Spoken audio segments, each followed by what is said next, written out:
Times news channel देखे आप सभी दर्शकों का बहुत बहुत स्वागत है। मैं हूं रमनदीप कौर। इस वक्त की बड़ी खबर आ रही है प्रयागराज से। क्या है पूरा मामला, देखने के लिए बने रहिए हमारे साथ। संगम नगरी प्रयागराज में माफिया अपराधियों के अवैध साम्राज्य के खिलाफ पुलिस की कार्रवाई जारी है। जनपद गंगा पार के नवाबगंज इलाके में गुरुवार को समाजवादी पार्टी के ब्लॉक प्रमुख गौ तस्कर के आरोपी मोहम्मद मुजफ्फर के खिलाफ बड़ी कार्रवाई की गई है। गौ तस्कर मोहम्मद मुजफ्फर की नवाबगंज स्थित 2.5 करोड़ की अवैध संपत्ति को पुलिस ने गैंगस्टर एक्ट के तहत कुर्क किया है। पुलिस के मुताबिक गैंगस्टर एक्ट 14A के तहत कुर्की की गई है। मुजफ्फर के खिलाफ प्रयागराज, कौशाम्बी, फतेहपुर, कानपुर, वाराणसी, भदोही समेत अन्य जगहों पर मुकदमे दर्ज हैं। मौजूदा समय में मोहम्मद मुजफ्फर जेल में बंद है। आज गैंगस्टर एक्ट की धारा 14(1) के तहत गो तस्कर और माफिया मुजफ्फर की संपत्ति कुर्क की जा रही है, जिसमें उसकी एक संपत्ति जिसकी अनुमानित मूल्य 2 करोड़ के आसपास है, ग्राम चफरी में एक भूखंड पे पक्का मकान था, वो कुर्क किया जा रहा है। साथ ही साथ आज एक और उसकी प्रॉपर्टी हथगहाँ में है, जिसकी अनुमानित मूल्य लगभग 50 लाख की है, वो भी आज कुर्क होगी। लगातार शासन और पुलिस मुख्यालय के निर्देशानुसार जो माफिया हैं, जो गैंगस्टर हैं, उनके विरुद्ध विधिक कार्रवाई करते हुए धारा 14(1) गैंगस्टर एक्ट के तहत कार्रवाई प्रचलित है, उसी के क्रम में ये कार्रवाई की जा रही है। आगे भी जो चिन्हित माफिया हैं, उनकी संपत्तियों का, अपराध से अर्जित संपत्तियों का पता लगाया जा रहा है और इनकी जब्तीकरण की कार्रवाई आगे भी इसी तरह चलती रहेगी। मैंने बताया कि जैसे जैसे इनकी अपराध के द्वारा अर्जित संपत्तियों का पता चल रहा है, हमारी टीमें लगी हुई हैं, लगातार इस पे काम कर रही है। सभी चिन्हित माफियाओं इस अवैध अर्जित संपत्तियों का पता लगाने में हमारी टीमें लगी हुई हैं। जैसे जैसे संपत्तियां प्रकाश में आ रही हैं, उसी तरह से हम लोग लगातार इसको धारा 14(1) गैंगस्टर एक्ट के तहत कुर्क कराते जा रहे हैं। संगम नगरी प्रयागराज, जहां कर्नलगंज थाना अंतर्गत कटरा मनमोहन पार्क चौराहे के समीप जहां 2 दुकानों में 3 नकाबपोश बदमाशों ने लूट की घटना को अंजाम दिया था, वहीं एक दुकान का CCTV सामने आया है, जिसमें 3 नकाबपोश बदमाश यहां पर लूट की घटना को अंजाम देते दिखाई दे रहे हैं। बंदूक की नोक पर तीनों नकाबपोश बदमाश का लूट की घटना को अंजाम देने वाला CCTV अब सामने आया है। जहां एक दुकान में CCTV खराब होने के कारण CCTV नहीं दिखा, तो दूसरी दुकान का CCTV सामने आया है, जिसमें यहां नकाबपोश बदमाश लूट की घटना को अंजाम दे रहे हैं। वहीं मौके पर पहुंची पुलिस जांच में जुटी हुई है और पुलिस अब इन बदमाशों का पता चलाने में जुट गई है और जल्द ही पुलिस ने इनकी गिरफ्तारी का दावा किया है। बता दें, जाने माने व्यापारी और प्रयागराज व्यापार मंडल के चेयरमैन के वहां हुई लूट। संगम नगरी प्रयागराज नैनी थाना अंतर्गत अरैल मोड़ जैसे व्यस्त इलाके के पास एक शव मिलने से हड़कंप मच गया है। व्यक्ति की उम्र लगभग 50 वर्ष के आसपास है।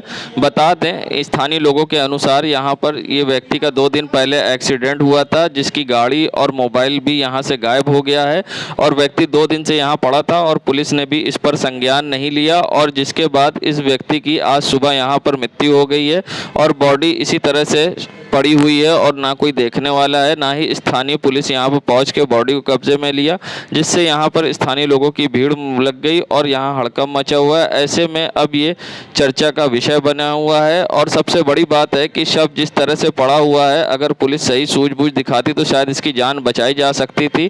फिलहाल इसकी मृत्यु के बाद यहाँ पर हड़कंप मचा है और स्थानीय लोगों में अफरा तफरी का माहौल है। ऐसे में स्थानीय लोगों का क्या कुछ कहना है, आइए सुनाते हैं क्या कहा यहाँ के स्थानीय लोगों ने।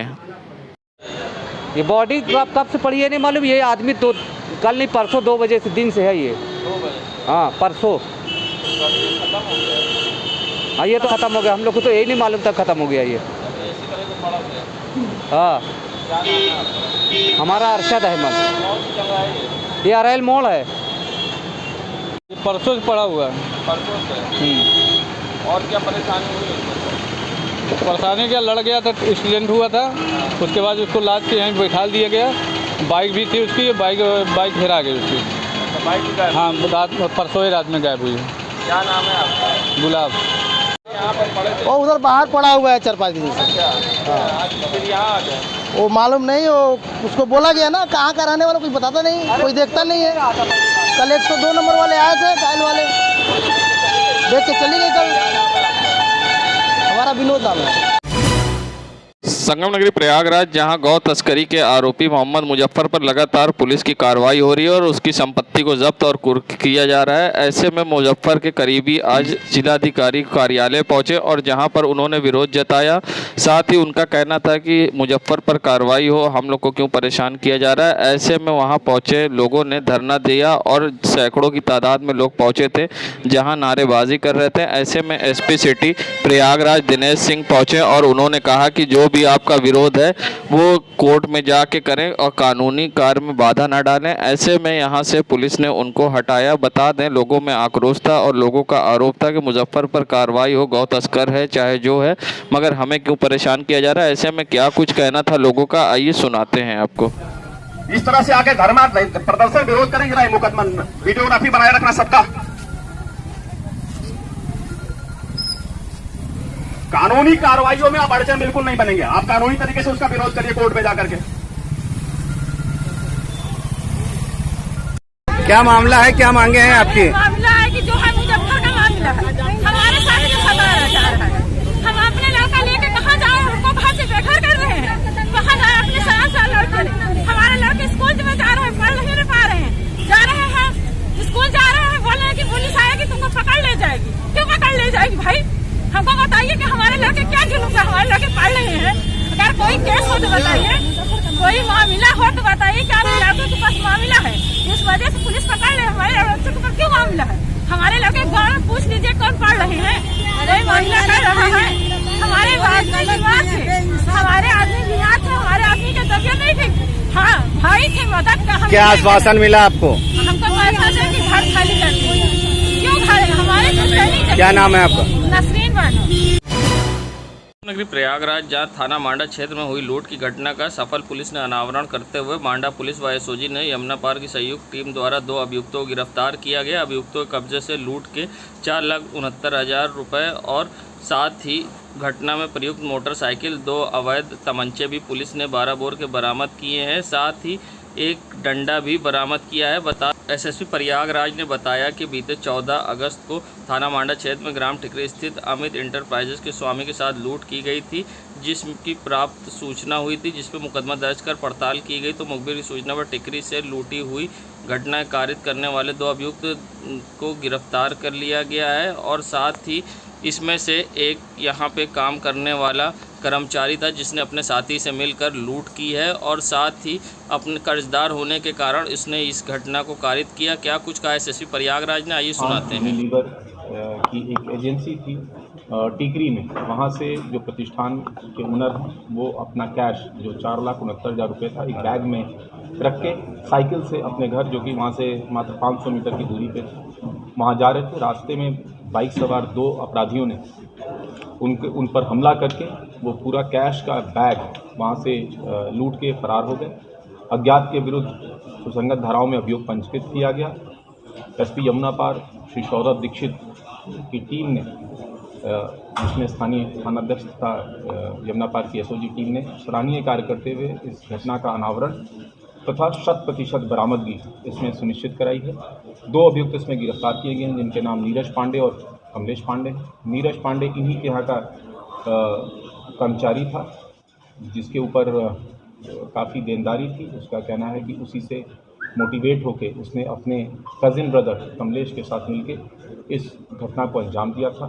जैसा मैंने बताया 100% कैश मतलब 4,69,000 कैश की बरामदगी, घटना में प्रयुक्त बाइक की बरामदगी, साथ ही साथ अवैध असलहा, कारतूस और इसमें बिजली का एक सख्त केबल इस्तेमाल किया गया था इस घटना में, उसको भी बरामद किया गया है। अभियुक्तों को गिरफ्तार करके जेल भेजा जा रहा है। आगे की विधिक कार्रवाई इसमें कर। जो पकड़ा केबल है वो केबल के जरिए किस तरह से पकड़ा, और इसमें शुरुआती दौर में ही ऐसा लगा कि सटीक मुखबिरी के उपरांत इस घटना को कारित किया गया और कहीं ना कहीं इनके कर्मचारी भी इसके गतिविधियों से शक के दायरे में आ रहे थे। उन्हीं में जब पूछताछ हुई तो एक जो उनका कर्मचारी था नीरज, उसके मोबाइल को जब चेक किया गया तो उसमें इस तरह के केबल्स जो हैं वो रेसिडुअल जो केबल्स होते हैं उनको दूसरे को बेचे जाने की बात आ रही थी उन मैसेजेस में। तब उनसे जब पूछताछ हुई तो चीज़ों का अनावरण हुआ। संगम नगरी प्रयागराज में जहां अल्पसंख्यक कांग्रेस ने शहर अध्यक्ष अरशद अली की अध्यक्षता में आज अल्पसंख्यक कांग्रेस ने जिलाधिकारी कार्यालय विरोध प्रदर्शन करते हुए मुख्य न्यायाधीश सर्वोच्च न्यायालय भारत को वाया एसीएम प्रथम के ज्ञापन सौंपा। इस मौके पर अरशद अली ने कहा कि रेप पीड़िता के मामले में उम्र कैद की सजा पाए दोषियों को गुजरात सरकार द्वारा रिहा कर दिए जाने को न्याय में आस्था तोड़ने वाला बताया। अरशद अली ने कहा कि दोषियों को एक निश्चित अवधि तक सजा भुगतने के बाद रिहा व्यवस्था होती तो, लेकिन इसका राजनीतिक इस्तेमाल करते हुए जहां अपराधियों को रिहा किया जाना सही नहीं है। ऐसे में क्या कुछ कहा है, आइए सुनाते हैं आपको। आज हम लोग पूरे प्रदेश पूरे देश में अल्पसंख्यक विभाग के पदाधिकारी गण बिल्किस बानो के दोषियों को जो रिहा किया गया है गुजरात सरकार द्वारा, इसका हम लोग विरोध और निंदा करते हैं। और इस बात का 2002 में जब बिल्किस बानो समेत अनेक लोगों के साथ अत्याचार हुआ था और एक मासूम पेट में पल रहा बच्चे को तलवार से चीर के अलग किया गया था, तो इसका दोषी जो 11 लोग मुख्य दोषी थे उनको आज कल के दिन रिहा किया गया है। इसके लिए हम लोग का घोर विरोध और प्रदर्शन कर रहे हैं और हम लोग की मांग है कि ऐसे दोषियों को जो रिहाई की गई है कि रिहाई निरस्त की जाए। सुप्रीम कोर्ट महामहिम सुप्रीम कोर्ट से निवेदन हम लोग का है कि ऐसे लोग समाज के लिए खतरनाक हैं और ऐसे लोग जो दरिंदे समाज में घूमेंगे तो इससे देश का माहौल खराब होने की आशंका है। हम लोग की मांग है कि इनकी रिहाई को निरस्त किया जाए और इनको पुनः उम्र कैद में सजा बदली जाए। मैं अरशद अली, महानगर अध्यक्ष अल्पसंख्यक कांग्रेस कमेटी इलाहाबाद।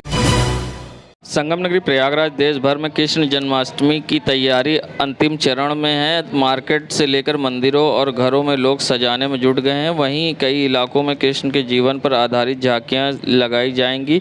हिंदू धर्म में कृष्ण जन्माष्टमी पर बहुत अधिक महत्व होता है। ऐसे में संगम नगरी प्रयागराज में अंतर्राष्ट्रीय इस्कॉन मंदिर में इस बार कृष्ण जन्माष्टमी पर इस बार कुछ अलग तरह से मनाया जाएगा। प्रयागराज के इस्कॉन मंदिर में वृंदावन की झलक देखने को मिलेगी, क्योंकि इस बार भगवान कृष्ण के श्रृंगार के कपड़े वृंदावन से आएंगे, जबकि कुछ खास तरीके के मुंबई से भगवान कृष्ण के श्रृंगार के लिए आभूषण मंगाए गए हैं। तकरीबन लाखों रुपए की कीमत का वस्त्र और आभूषण बनकर तैयार है, जो आने वाले भक्तों के लिए आकर्षण का केंद्र होगा।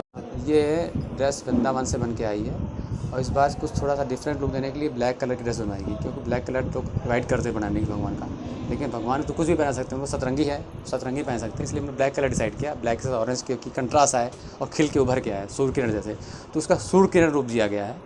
जब आप दुपट्टा देखेंगे भगवान का, तो सूर्य किरण प्लस बतख के साथ आएगा, बतख की बिना उसकी पंख जैसे लगा सूर्य किरण बनी हो, तो उसकी जो आत्मा उसकी लालिमा चमक रही नारंगी से और खिल के आ गई, इसलिए उससे डिसाइड करके इसके बनाई गई। ज्वेलरी बॉम्बे से मंगाई गई है, स्टोन की है, हर बार पर्ल की होती थी, इस बार स्टोन की ज्वेलरी मंगाई गई है।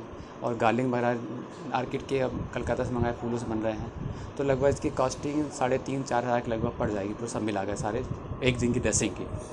और नेक्स्ट डे तो फिर नहीं रहेगी। आज भी नई ड्रेस पहनाई भगवान को धारण कराई गई। 6 दिन की बात करें तो कितने तक की अगर ड्रेसअप की बात नहीं 6 दिन की क्योंकि नहीं हो रहा प्रभु इस बार हर बार 2 ही दिन का होता है, अब 3 दिन का होता है, 1, 2, 3 मतलब आज कल परसों 3 दिन, तो आज का तो हो ही गया। आज पहना दर्शन किया नहीं होगा, अभी दर्शन नहीं हो पाया नहीं, तो आज भी नई ड्रेस पहनाई है, वो भी किसी ने स्पॉन्सर की, इसको भी स्पॉन्सर की है।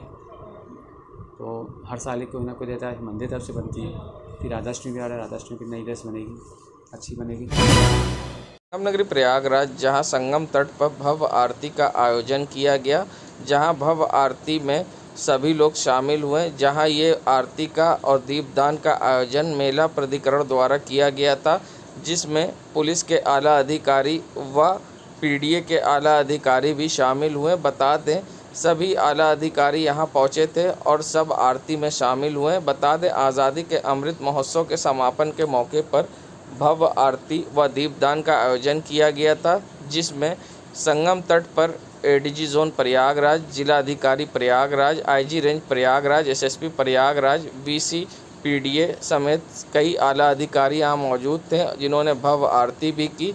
जिसके बाद यहाँ पर पहुँचे श्रद्धालुओं ने और प्रयागराज के वासियों ने संगम में दीपदान किया। बता दें आप देख सकते हैं किस तरह से संगम की धारा में लोगों ने दीपदान भी यहाँ किया। संगम नगरी प्रयागराज ये नज़ारा है मीरापुर के क्षेत्र की सड़कों का, जहां सड़क किनारे यहां ठेलों की दुकान लगती है और जिसके कारण सड़क पर जाम लगता है। ये नज़ारा है मीरापुर से कल्याणी देवी और अतरसुइया थाने की ओर जाने वाली सड़क के चौराहे का, जहां पर रोज़ इसी तरह से शाम को जाम लगता है और जाम के झाम से लोग परेशान होते हैं, मगर ज़िम्मेदारों को इसकी परवाह नहीं। बगल में ही थाना है, मगर यहां के ज़िम्मेदारों द्वारा कभी भी जाम की समस्या को हल करने के लिए कोई दिखाई नहीं देता, जिससे लोगों को घंटों जाम के झाम में परेशान होना पड़ता है। ऐसे में यहाँ से गुजरने वाली एम्बुलेंस अगर फंस जाए तो मरीज़ का क्या हाल होगा, ये आप खुद सोच सकते हैं। फ़िलहाल यहाँ के ज़िम्मेदारों की लापरवाही से आप देख सकते हैं किस तरह से रोज़ जाम लगता है और जाम के झाम से लोग परेशान होते हैं और वाहन यहाँ चींटियों की तरह रेंगते हैं। और सबसे बड़ी बात है, सड़कों पर यहाँ अतिक्रमण है दुकानदारों के द्वारा, जिसके कारण ये जाम की समस्या उत्पन्न होती है। ऐसे में लोग परेशान होते हैं और ज़िम्मेदार बने अनजान। संगम नगरी प्रयागराज जहां अक्सर सड़कों पर आवारा पशु घूमते दिखाई देते हैं, ऐसे में सरकार द्वारा इस पर लगाम लगाने के लिए तरह तरह की योजनाएं भी चालू की गई। जहां कान्हा गौशाला बनाई गई, उसके बावजूद सड़कों पर आवारा पशु घूमते दिखाई दिए। अक्सर भ्रष्टाचार का भी इस पर आरोप लगता चला आता है और विपक्ष अक्सर इस पर आरोप लगाते हैं। वहीं जब जनता से बात की कान्हा गौशाला की व्यवस्था और भ्रष्टाचार को लेकर, तो क्या कुछ उनका कहना था, उनके जवाब काफ़ी चौंकाने वाले थे। आइए सुनाते हैं आपको। क्या आपकी नज़र में कान्हा गौशाला बनने के बाद आवारा पशुओं से शहरवासियों को निजात मिलेगी? मेरे विचार से तो निजात नहीं मिल पाएगी, क्योंकि बहुत सी सरकारें इससे पहले भी ऐसा कर चुकी हैं और आज भी देख लीजिए कोई उसका फ़ायदा नहीं ना। तो क्या आपको लगता है कि ये जो आवारा पशुओं को बनाने के लिए, रखने के लिए कान्हा गौशाला बनाया जा रहा है, वो भ्रष्टाचार की भेंट चढ़ गया? हाँ जी, हमको तो ऐसे ही लगता है भ्रष्टाचार की भेंट चढ़ गई, क्योंकि आप किसी भी विभाग में देख लीजिए, अधिकारी हैं सब अपना मिली भगत सब खेला है। क्या नाम है आपका? जी, मेरा नाम मोहम्मद मुशारिफ है। बन रहे कान्हा गौशाला के ऊपर आपको क्या लगता है कि ये शहर के आवारा पशुओं से निजात दिला पाएगा? मुझे तो नहीं लगता कि ये आवारा पशुओं से निजात दिला पाएगा, आवारा गायों से निजात दिला पाएगा। क्योंकि अगर एक ट्रैवल हम करते हैं, कहीं जाते हैं, अगर जस्ट एग्जांपल अगर हम लेते हैं कि हम प्रयागराज से लेकर के बनारस की तरफ जाते हैं, तो हंडिया तक आपको वन वे मिलता है। उस वन वे पे ना जाने कितने आवारा गाय हैं जो कि रोड पर आपको टहलते हुए मिल जाएंगे। सो अकॉर्डिंग टू मी ऐसा नहीं है कि ये जो गौशाला बन रहा है उससे आवारा पशुओं से निजात मिल सकती है। रखते हैं, मगर कोई चीज़ सुविधा कोई नाम की चीज़ नहीं है, कहने का है, ठीक है ना। खिलाने का व्यवस्था कोई नाम की चीज़ नहीं है। क्या भ्रष्टाचार की भेंट चढ़ गए हैं कांजी हाउस? हाँ, नाम का है, वहाँ गेट सब कुछ खुला रहता है, जानवर ले जाकर रखते हैं जरूर, मगर गेट सब खुला रहता है, ठीक है ना। खाने की कोई व्यवस्था नाम की चीज़ नहीं है इसमें। क्या नाम है आपका? संजय। संगम नगरी प्रयागराज जहां प्रयागराज व्यापार मंडल के चेयरमैन मनीष कुमार गुप्ता की दुकान पर लूट हुई। कटरा चौराहा मनमोहन पार्क कर्नल स्थित यहाँ दुकान पर इस लूट को 3 नकाबपोश बदमाशों ने अंजाम दिया है। बता दें, मौके पर पहुंचे SP city Prayagraj, SSP Prayagraj, CO civil line, Colonelganj inspector समेत इंचार्ज सब जांच में जुट गए, लेकिन किसी प्रकार का खुलासा ना हुआ। जिसके बाद जिला अध्यक्ष सुशांत केसरवानी मौके पहुंचकर पीड़ित व्यापारी से बात करी। उन्होंने बताया कि ये पूरी तरीके से सुनियोजित लूट दिख रही है। कहा, कटरा जैसे व्यस्त इलाके में इस तरह की लूट होना बहुत ही निंदनीय है। व्यापारी समाज के लोग आक्रोशित हैं और साथ ही 24 घंटे के अंदर खुलासा करने का समय दिया है, नहीं तो व्यापार मंडल के लोग प्रदर्शन करेंगे। क्या कुछ कहा है, आइए सुनाते हैं। जो व्यापार मंडल के चेयरमैन है मनीष कुमार गुप्ता जी, उनके प्रतिष्ठान कटरा पर और उनके चाचा के यहाँ दोनों जगह में बहुत तरीके दुस्साहसिक लूट का अंजाम अपराधियों ने दिया है, जिसको लेकर के पूरे जिले का व्यापारी हिल गया है कि कटरा इस व्यस्त बाजार में जो घटना हुई है, इससे व्यापारियों में बहुत ज़्यादा डर, खौफ और आक्रोश है। हम लोगों को जब शाम को मालूम चला, करीब 7, सवा 7 बजे लूट हुई है, 7:30 बजे व्यापार मंडल के पदाधिकारियों को मालूम चला है, क्योंकि हमारे चेयरमैन जी बाहर हैं, उन्होंने फ़ोन से हम लोग को सूचना दिया, तो समस्त पदाधिकारी हम लोग यहाँ मौके पर पहुंचे और हम लोगों ने आने के बाद जब यहाँ जानकारी मालूम करी तो उनका बेटा मनी और उनके भाई अंशु दुकान पर थे, उनको गन पॉइंट पर लेकर यह लूट का अंजाम दिया गया है। जहाँ तक अभी तक हम लोगों ने जो बात करी है, परिवार के साथ मालूम चला है कि पूरी तरीके से सोची समझी और प्री प्लान्ड लूट है। प्रशासन इसका खुलासा करना चाहे तो 24 घंटे में कर सकता है, हम व्यापारियों में बहुत ज़्यादा गुस्सा है, बहुत ज़्यादा आक्रोश है और हमारी मांग है कि 24 घंटे के अंदर इस खुलासे का अगर लूट का खुलासा नहीं करा जाता है तो हम लोग दुकान बंद भी करेंगे, धरना प्रदर्शन भी करेंगे, पूरी तरीके से व्यापारी सड़क को उतर कर जान लगा के अपना आक्रोश प्रकट करेंगे। सबसे बड़ी बात परिचय बता दें। मैं सुशांत केसरवानी, जिलाध्यक्ष प्रयागराज व्यापार। संगम नगरी प्रयागराज में जहां आज़ादी के अमृत महोत्सव के समापन के मौके पर संगम तट पर लेज़र शो का आयोजन किया गया तो साथ ही आतिशबाजी की गई, जहां भव्य आतिशबाजी का एक अलग ही नज़ारा था, जहां देखने के लिए संगम तट पर पूरे शहर के लोग उमड़े थे। और ऐसे में जहां आसमान में आतिशबाजी का एक भव्य नज़ारा देखते ही लोग की आंखें चकाचौंध हो गई। बता दें, आज़ादी के अमृत महोत्सव के समापन के मौके पर मेला प्राधिकरण के द्वारा संगम की धाराओं से आतिशबाजी की गई और साथ ही लेज़र शो का भी आयोजन किया गया, जिस पर संगम तट का एक भव्य नज़ारा था जो कि देखने लायक था। ऐसे में प्रयागराज शहर के लोगों ने यहां पहुंचकर आतिशबाजी व लेज़र शो का आनंद लिया, जहां विकास प्राधिकरण व मेला प्राधिकरण की तरफ से ये आयोजन किया गया था। नगरी प्रयागराज करैली थाना क्षेत्र के बैंक ऑफ बड़ौदा स्थित करीब राजकुमार साहू की GNY चाट कॉर्नर पर फुल्की खरीदने को लेकर विवाद हुआ, जहां कुछ लड़के बाद में इकट्ठा हुए और चाट की शॉप के मालिक व वर्कर के साथ जमकर मारपीट की, जिसमें 2 लोग घायल हुए, जिनके नाम विवेक साहू, राज साहू है।